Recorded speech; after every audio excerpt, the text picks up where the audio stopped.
Welcome to my channel, Purposeful Play. I'm Danielle and I like to talk about all things early childhood education, and I have a helper today, and I, as you requested, am going to share some more ideas that you can use on your chalkboard table, if you have one. If you don't have a chalkboard table, you can always just make these with paper if you want to. So let's get started.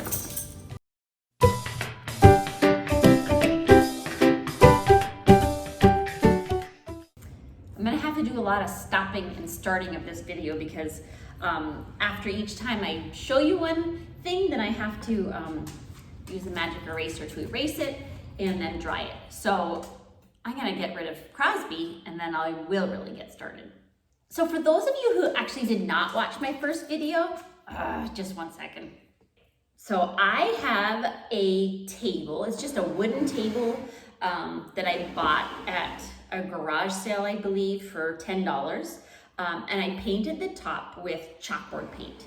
It's a low table so the kids can sit on like a little chair, or they can just sit on the floor, which is often what happens.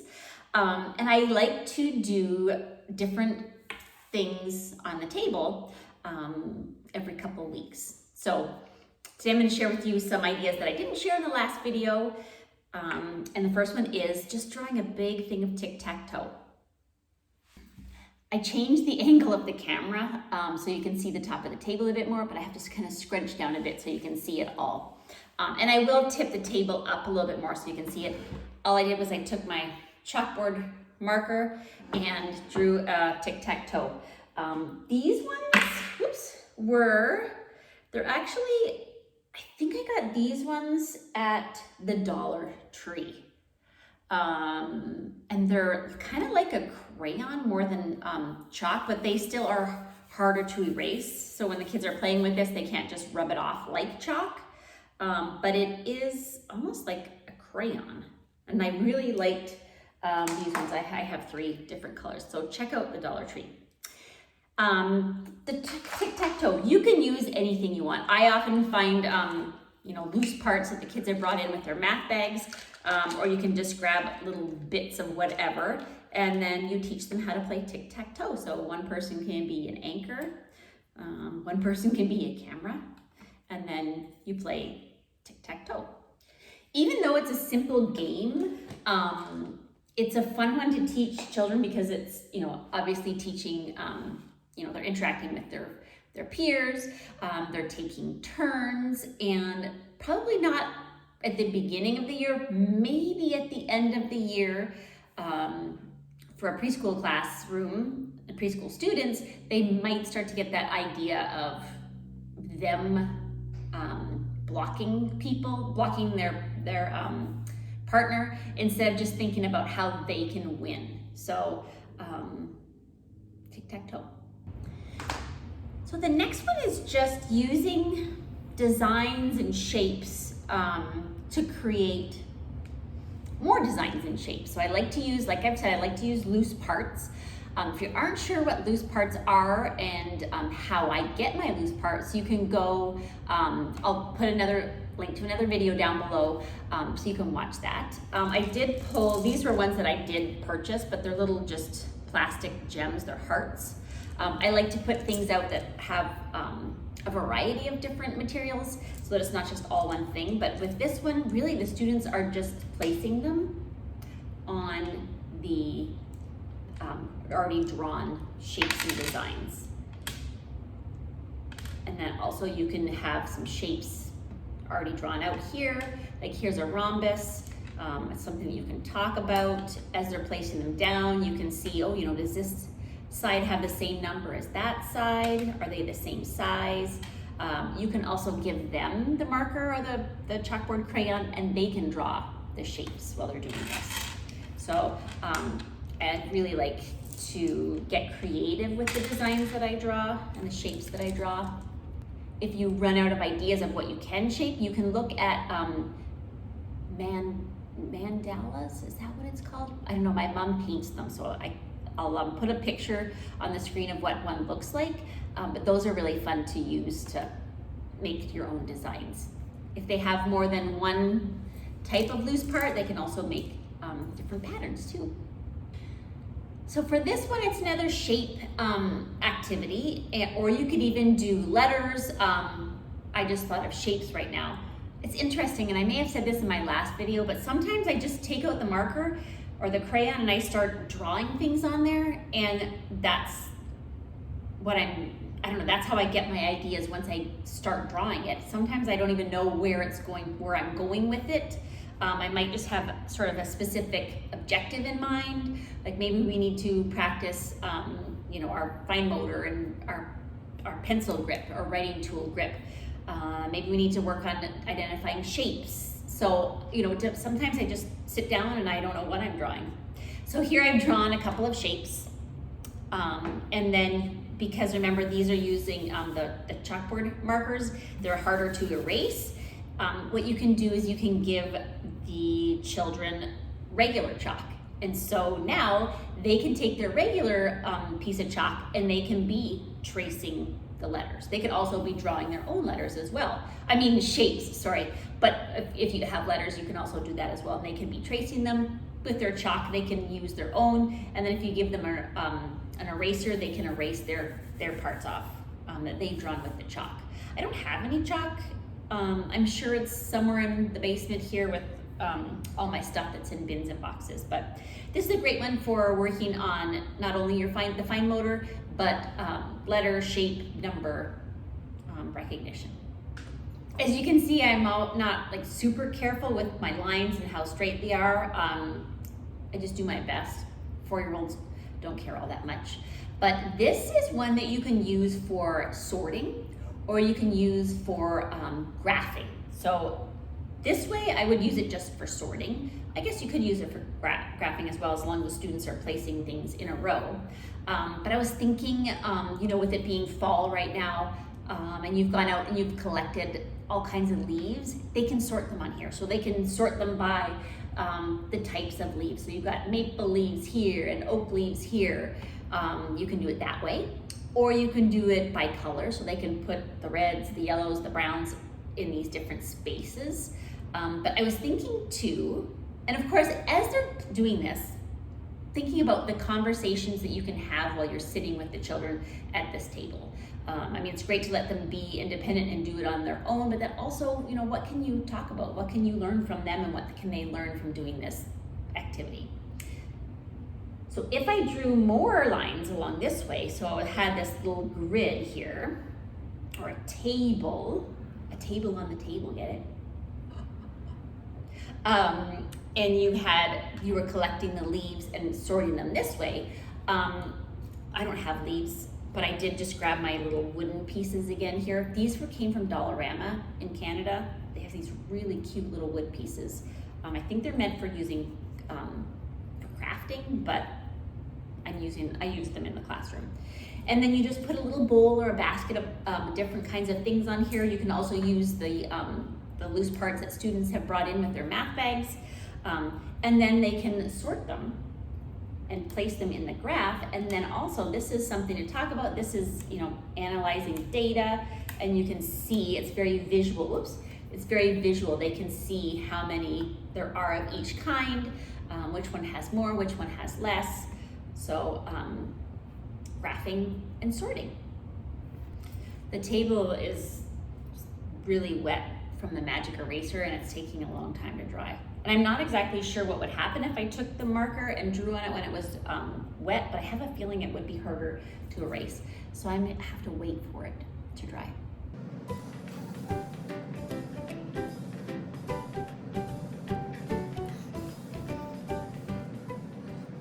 Okay, so let me grab another crayon here. This one I like. The screen one's working out well because it's easy to see on the camera. I can see. So this one is a great one for estimation, counting, and what you do is I could put my hand on here and I would trace it, and I could do this ahead of time before the students came in. And then if you have children that are going to join you at this activity, then you can trace their hands. But what you're gonna do with all these hands that are on here, you're going to have the children guess or predict how many items your hand can hold. Not this hand, but the hand that you traced. And you want to get some materials, little objects that are all of the same size. So I just grabbed, and this is how I store a lot of my loose parts. These are snowflakes. I think I got them on Amazon. They're great in like the sand and water. I guess Play-Doh too. Although if you use them in Play-Doh, you probably have to throw them out after. But they're just a little like a plasticky kind of snowflake. So asking them, hey, how many snowflakes do you think your hand could hold? And then you put them in there and you have them count how many snowflakes their hands can hold after they've made their guess. You can even use one of the crayons or the marker to write their guess down, or they could write their guess down, and then you can talk about it after you put them down. If you have children that are not going to be able to count as high as however many you know are going to fit in there, this one would fit a lot of snowflakes, by the way. Then I would put out bigger objects that take up more space on the hands, but that's a really fun one for predicting and for counting. Another thing, of course, you can talk about is your hand compared to their hand. Which hand do you think will hold more, or which one will hold the least? Because the size of the hands are different. You could also have different materials out. You could have bigger materials and smaller materials, and asking them which one, how would I word this? Hang on. Which of the objects could we hold more of? I don't think that's the right wording, but you know what I'm saying, right? Okay, the last two I have, you will need some kind of vehicles. Cars could be one of them.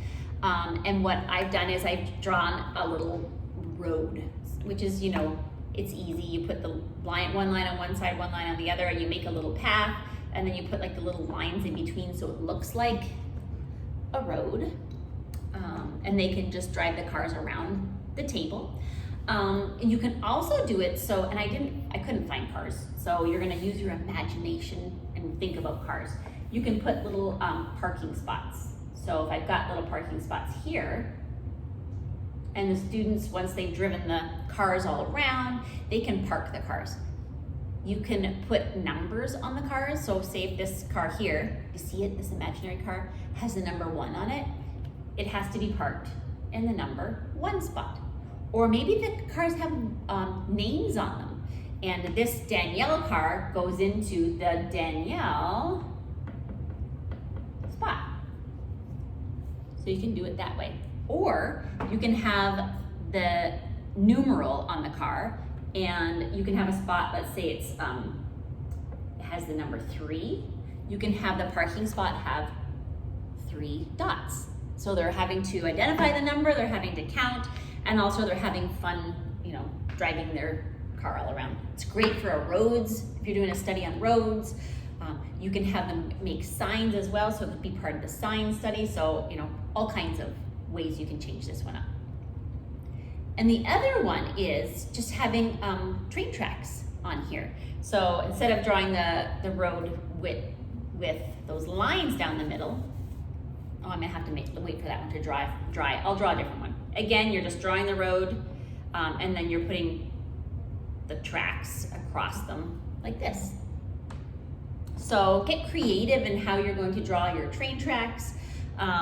It doesn't have to have parking spots or anything like that. It might just be a fun place for them to play. You can give them the markers too. I love having them help create it.